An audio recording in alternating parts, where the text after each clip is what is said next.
Hello मित्र, good morning. कैसे हैं आप लोग? आशा करते हैं आप लोग अच्छे होंगे।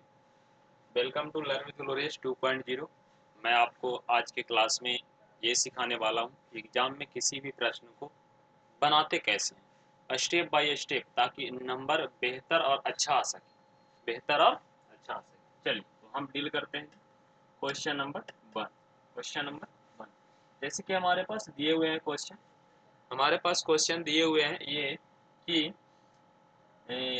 38 और 38 और 27 का HCF यूक्लिड यूक्लिड विभाजन एल्गोरिथ्म एल्गोरिथ्म विधि से ज्ञात करें। एल्गोरिथ्म विधि से ज्ञात करें।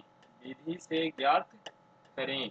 तो हम किस तरीका से इस विधि से इस दिए गए प्रश्न को हल करेंगे, किस तरीका से इसको हम हल करेंगे। तो इस बात पे ध्यान देते हुए हम समझते हैं छात्रों कि इसको स्टेप से कैसे बनाएंगे। तो सबसे पहले मैं स्टेप से बताता हूँ। Step number 1।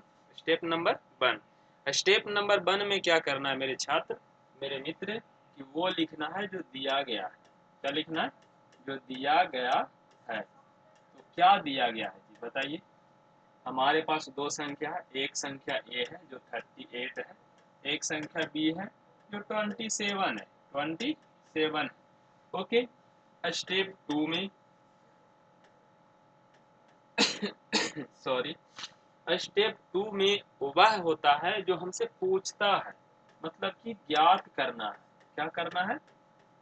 ज्ञात करना है। क्या ज्ञात करना है मेरे मित्र? तो हमें ज्ञात करना है HCF इज इक्वल टू भाट। HCF इज इक्वल टू भाट हमें ज्ञात करने हैं एक यूक्लिड विभाजन विधि से। क्या? HCF। ठीक है जी। स्टेप 3। स्टेप 3, अगर जरूरत हो, अगर जरूरत हो तो हम स्टेप 3 में इस प्रश्न को, ऐसे प्रश्न को क्या करते हैं कि रचना करते हैं। लेकिन इसमें तो रचना की जरूरत है नहीं। तो स्टेप 3 के जगह पे हम लिखने वाले हैं, या तो आप लिखेंगे प्रमाण, या इसी चीज को दूसरा तरीका से लिख सकते हैं हल। क्या लिख सकते हैं? हल। तो किस तरीका से हम हल करेंगे? चलिए मेरे मित्र, तो मैं देखता हूँ कि ऐसे प्रश्न को हल कैसे करेंगे। मैं इस बात से समझता हूँ जी कि हल करने के लिए हमें क्या करने की जरूरत है। हल करने के लिए हमें जरूरत है, तो मेरे छात्र, प्रमाण या हल में हम क्या करेंगे। तो इसको हम क्या करेंगे कि सॉल्यूशन करेंगे। क्या करेंगे? सॉल्यूशन। तो मैं देखता हूँ हमारे पास संख्या दिए गए हैं। इससे क्या होता है ना कि हमें पता चल जाता है कि हमें करने क्या है, मैं करूँगा क्या, ये चीज़ पता चलता है। चलिए, तो किसी भी प्रश्न को यदि आपको बनाना हो, यदि आपको बनाना हो कौन सा विधि से? यूक्लिड विभाजन एल्गोरिथम विधि से। तो आप क्या करेंगे मेरे छात्र? आप क्या करेंगे कि ऐसे प्रश्न को सबसे पहले भाग विधि से हल करेंगे। तो छोटी संख्या से भाग दे लेंगे हम। किस में? छोटी संख्या से भाग दे लेंगे। किस में? छोटी संख्या से भाग लेंगे 38 बड़ी संख्या। एक बार में लगाएंगे 27, बच जाएगा एक, बच जाएगा एक। 11 से भाग देंगे 27, 27 में 2 मत चलाएगा भाई साहब 22, बचेगा कितना? 6। बचेगा कितना? 6।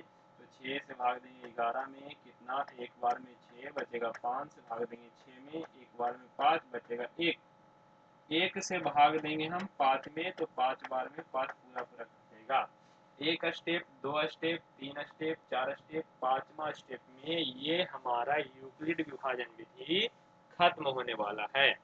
यूक्लिड विभाजन विधि से किसी भी प्रश्न को हल करने के लिए भाग विधि से सॉल्व करने के बाद हम यूक्लिड विधि में लिख देते हैं, फिल कर देते हैं। यूक्लिड विधि से, विधि से क्या होता है जी? हिंदी वाले छात्र समझेंगे, भाज्य बराबर भाजक गुने भागफल, और प्लस होता है जी शेषफल। क्या होता है? शेषफल। अब नेक्स्ट की ओर यदि चलें तो अंग्रेजी वाले समझेंगे A is equal to b into q plus r. तो चलिए हम यहाँ पे क्या करते हैं, इस दिए गए स्टेप को बिल्कुल अच्छे तरीका से सजा लेते हैं। सजाने के बाद क्या करेंगे, आंसर लिखिए। पहला स्टेप, किस में भाग दे रहे हैं, 38। किससे भाग दे रहे हैं, 27। कितने बार लगाया, 1।